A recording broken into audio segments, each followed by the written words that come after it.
Hello, Jays Nation. Welcome back to your go-to channel, Toronto Blue Jays News Network. Today we have 3 jam-packed updates about our Blue Army which have surfaced or come to our notice just a few hours ago.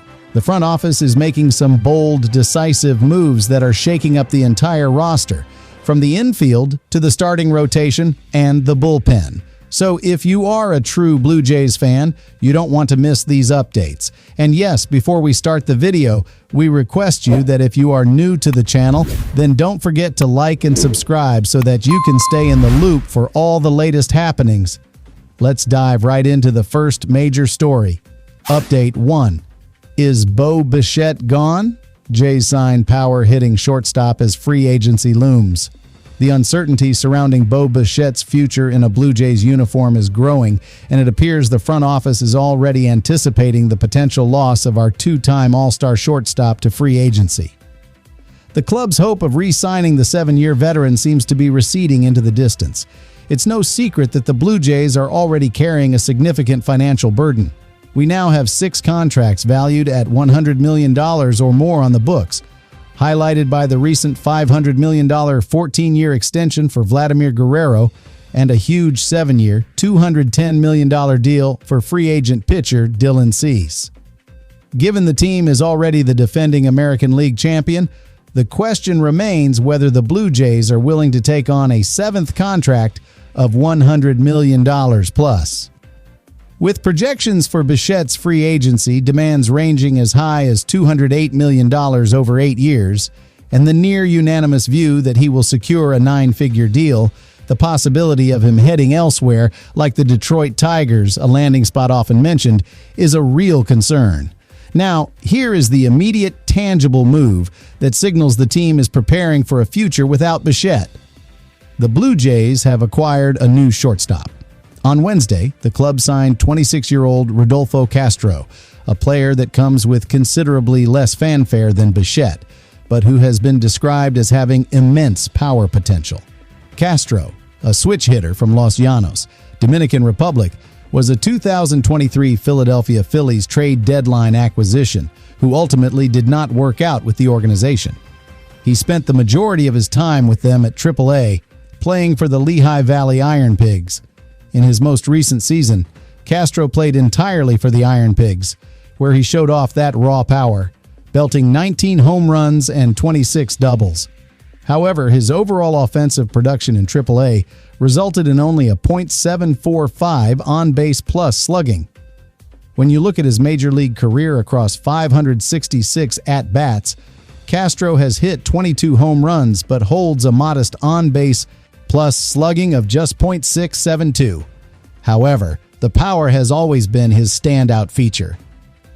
Back when he signed with the Pittsburgh Pirates as an international amateur free agent for a modest $150,000 bonus, his immense power potential was his main selling point.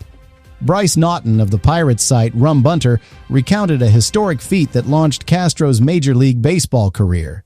His first 5 hits were all home runs, setting a Pirates record and making him the first player in the modern era since 1900 to achieve such a remarkable start.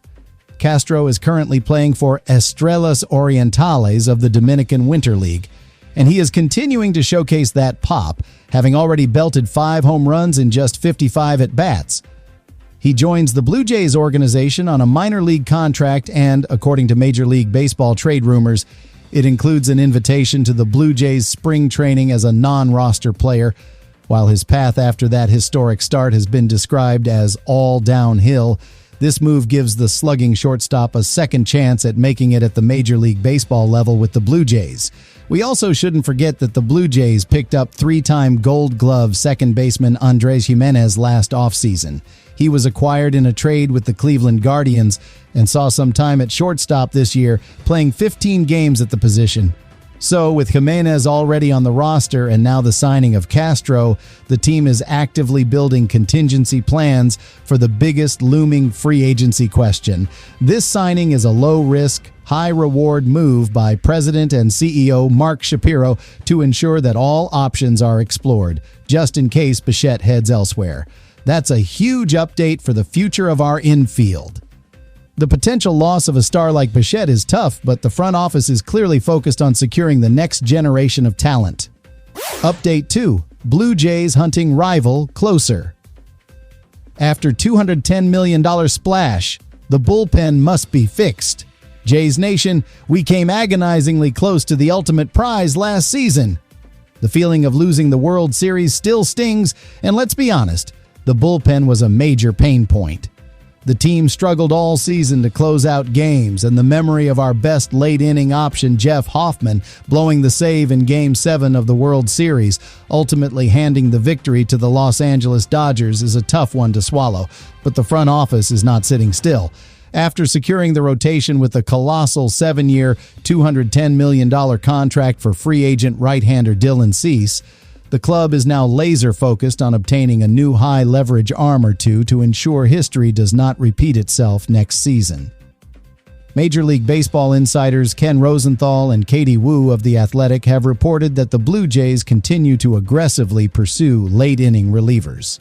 We were reportedly in the mix for several big names who have already signed, including Ryan Helsley, Helsley and Iglesias, and Phil Maton. Unfortunately, we lost out on those options, with Helsley, for example, agreeing to a $28 million deal with our American League East Division rival, the Baltimore Orioles. But here is the exciting news. The Blue Jays are now aggressively pursuing another rival's former closer. Rosenthal and Wu have added that with Ryan Helsley off the market, Pete Fairbanks might be the next closer to sign, and our Blue Jays are right in the thick of it. Industry sources briefed on Fairbanks' market confirmed that the Toronto Blue Jays and the Miami Marlins are among the teams showing the most interest. Fairbanks is an especially intriguing target for one reason: his dominant history against our very own hitters. Fairbanks, who spent the past season with the Tampa Bay Rays, another American League East rival, posted an impressive 2.83 earned run average with 59 strikeouts across more than 60 innings pitched. But the stat that will make every Jays fan breathe a sigh of relief is his career performance against our team. In 27 career innings against the Blue Jays, Fairbanks has held our hitters to a dismal point, 1.30 batting average. If you can't beat him, sign him, right? Taking a closer of this caliber away from an American League East rival is always a power move. While there are still other standout closer options on the market, such as Edwin Diaz, Devin Williams, and Robert Suarez, Fairbanks is an enticing and likely more affordable option for the Blue Jays. As it stands, the Blue Jays have Jeff Hoffman in the closer's role for now, with Lewis Varland in place as a high-powered setup man. However, Keegan Matheson of MajorLeagueBaseball.com noted that the Seranthony Dominguez role needs to be replaced, and that the Blue Jays adding an established closer is absolutely possible, especially after the bold, decisive first step into free agency by signing Cease. This relentless pursuit of a proven closer shows that the front office recognizes the bullpen was the Achilles heel last season, and they are doing everything they can to turn it into a fortress for our next World Series push. The heat is on in the bullpen market, and landing Fairbanks would be a huge statement. Update 3, veteran ace on the trade block, how the Dylan Cease mega deal shakes up the rotation. The signing of Dylan Cease to that massive 7-year, $210 million contract was a huge defining move for the Blue Jays. It instantly fortifies the starting rotation and signals that the team is ready to push for a World Series title once again. But this blockbuster move has created a ripple effect, and recent reports suggest it could shuffle a veteran pitcher right out of the rotation and potentially out of Toronto entirely. The starting rotation is suddenly looking stacked for the upcoming season. If you look at the potential 5-man rotation, it includes Kevin Gausman, Dylan Cease, Trey Yesavage, Shane Bieber, and José Berríos. With this kind of depth, and with the Blue Jays always looking for room to grow and shed some payroll, one name is being heavily scrutinized as a potential trade candidate: José Berríos. Mitch Bannon of The Athletic recently published a piece surrounding the Cease acquisition, and one of the most notable components was how it affects the back end of the rotation. Bannon specifically pointed to the veteran right-hander José Berríos, suggesting that his contract makes him expendable and a strong candidate to be traded. Bannon stated that a trade involving Berríos could open the money and roster space for a more significant addition. Now, why Berríos? While he has historically been one of Major League Baseball's most reliable starters, his recent performance and contract details make him a logical candidate for a move. In 2025, Berríos posted a 4.17 earned run average. More worryingly, he suffered an elbow injury and actually lost his rotation spot toward the end of the year. On the financial side, Berríos is owed $18.7 million in 2026 before a player opt-out. If the Blue Jays were to move him, they could free up nearly $19 million.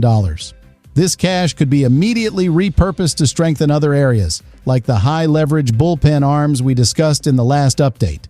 Given that the Blue Jays are clearly in win-now mode and have already committed such huge money to players like Vladimir Guerrero Jr. and now Dylan Cease, finding nearly $19 million to further address weaknesses such as that back end of the bullpen is an endeavor certainly worth exploring. While Berríos would likely still be in the rotation if the season started today, his job is definitely nowhere near a lock for 2026. With the winter meetings coming up shortly, trades will be high on the agenda for the Blue Jays. Having solidified the top of the rotation with the Cease signing, dealing from a position of depth in the starting pitching staff, especially if it frees up capital to address the bullpen, could be the next bold, decisive move on the list. This shows how aggressive the Blue Jays are being. They are not just adding talent, they are strategically optimizing their entire roster for a championship run. And that wraps up the three massive breaking updates for your Blue Jays. Jays Nation, the front office is not playing around. These are the kinds of moves that define a championship contender. What do you think of these updates? Is trading José Berríos the right move to free up money for the bullpen? And are you excited about the immense power potential of Rodolfo Castro? Let us know in the comments below. Don't forget to like this video, subscribe to Toronto Blue Jays News Network so you never miss a breaking update, and hit that notification bell. We'll see you in the next one. Go Jays, go!